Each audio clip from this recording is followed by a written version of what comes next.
शिक्षा मंत्री महोदय का ध्यान इस ओर गया और उन्होंने इस बात पर जोर दिया कि प्राथमिक शिक्षा के तहत राजकीय प्राथमिक विद्यालय। अब आपका सवाल होगा, ऐसा क्यों? हाल ही में एक न्यूज पढ़ने को मिली जिसमें लिखा था उत्तराखंड के बागेश्वर जिले के गौला आगरा में राजकीय प्राथमिक विद्यालय पिछले 10 साल से ऐसे स्कूल्स जहां छात्रों की संख्या लगातार घट रही है वो विभाग पर बर्डन बन रहे हैं। इस बात को मद्देनजर रखते हुए शिक्षा मंत्री ने दूसरा अहम नेशनल परफॉर्मेंस ग्रेडिंग इंडेक्स की रिपोर्ट ने उत्तराखंड शिक्षा विभाग को चिंताजनक स्थिति में लाकर खड़ा कर दिया है।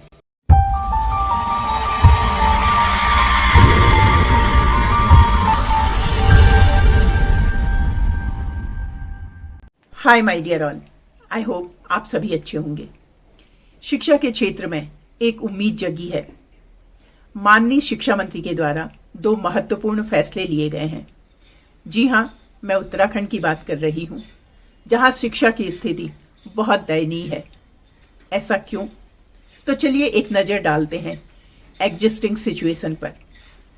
राष्ट्रीय स्तर पर किए गए सर्वेक्षण में केंद्रीय शिक्षा मंत्रालय के द्वारा ईयर 2021 की परफॉर्मेंस ग्रेडिंग इंडेक्स की रिपोर्ट जारी की गई, जिसमें 29 स्टेट्स और 8 यूनियन टेरिटरीज यानी कि टोटल 37 में से उत्तराखंड 35वें स्थान पर रहा। इससे आप उत्तराखंड में शिक्षा की बिगड़ी हुई स्थिति का अंदाजा लगा सकते हैं। अब आपका सवाल होगा, ऐसा क्यों? हाल ही में एक न्यूज पढ़ने को मिली जिसमें लिखा था उत्तराखंड के बागेश्वर जिले के गौला आगरा में राजकीय प्राथमिक विद्यालय पिछले 10 साल से एक टीचर के भरोसे चल रहा है। शिक्षक प्रधानाध्यापक की जिम्मेदारी संभालता है, बच्चों को पढ़ाता है और कार्यालयी कार्यवाही भी उसी को करनी पड़ती है। ये तो एक एग्जाम्पल है। ऐसे सैकड़ों स्कूल उत्तराखंड में एकल शिक्षक व्यवस्था के तहत चल रहे हैं। इसका मतलब कक्षा 1 से 5 तक के सभी बच्चों को एक टीचर एक साथ पढ़ाता है और ऐसे में कक्षा में अव्यवस्था, कंफ्यूजन की स्थिति और क्वालिटी एजुकेशन का क्या स्तर होता होगा, इसका अंदाजा आप लगा सकते हैं, जिसको मल्टीग्रेड टीचिंग कहा जाता है। इसके अलावा टीचर को दुनिया भर का पेपर वर्क, जिसमें आए दिन विभाग के द्वारा इंफॉर्मेशन मांगी जाती है, बच्चों का रिकॉर्ड मेंटेन करना, uniform, books, mid day meal का प्रोक्योरमेंट, स्टॉक रजिस्टर मेंटेन करना वगैरह बहुत कुछ शामिल है। और अगर कभी कोई इमरजेंसी आ जाती है, टीचर को छुट्टी लेनी होती है, तो या तो स्कूल में ताला लग जाता है या बच्चों को भोजन माताओं के भरोसे छोड़ दिया जाता है। ऐसे में अभिभावकों का सरकारी स्कूलों से ट्रस्ट उठना स्वाभाविक ही है। शिक्षा मंत्री महोदय का ध्यान इस ओर गया और उन्होंने इस बात पर जोर दिया कि प्राथमिक शिक्षा के तहत राजकीय प्राथमिक विद्यालय और उच्च प्राथमिक विद्यालयों में एकल शिक्षक व्यवस्था को समाप्त किया जाएगा और कम से कम 2 शिक्षकों की तैनाती की जाएगी, जो कि शिक्षा के क्षेत्र में एक सराहनीय कदम है।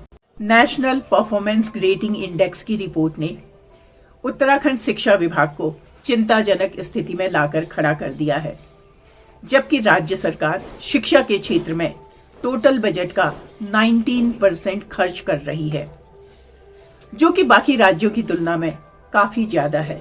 और बावजूद इसके छात्रों की संख्या साल दर साल घटती जा रही है। राज्य में 748 ऐसे स्कूल हैं जिनमें एक भी स्टूडेंट नहीं है और अधिकांश स्कूलों में छात्रों की संख्या 30 से भी कम है। ऐसे भी स्कूल हैं जहां मात्र 1 स्टूडेंट है। साथ ही ऐसे भी अपवाद हैं जहां की 4 बच्चों के साथ 3 शिक्षक हैं या 11 बच्चों के साथ 5 शिक्षक हैं। इसको सिस्टम की कमी, बजट का दुरुपयोग ही कहा जाएगा। ऐसे स्कूल्स जहां छात्रों की संख्या लगातार घट रही है वो विभाग पर बर्डन बन रहे हैं। इस बात को मद्देनजर रखते हुए शिक्षा मंत्री ने दूसरा अहम फैसला लिया। उन्होंने निर्देश दिया कि पर्वतीय क्षेत्र में 5 और मैदानी क्षेत्र में 10 या 10 से कम छात्र संख्या वाले स्कूलों को बंद किया जाए और उन बच्चों को नजदीकी उत्कृष्ट विद्यालयों में भेजा जाए। और साथ ही यह भी कहा है कि उत्कृष्ट विद्यालयों में कम से कम 4 शिक्षक तैनात किए जाएंगे। अगर मूलभूत सुविधाओं की बात की जाए तो हाल ही में एक राजकीय प्राथमिक विद्यालय के शौचालय की जीर्ण शीर्ण छत गिर जाने से एक छात्र की जान चली गई।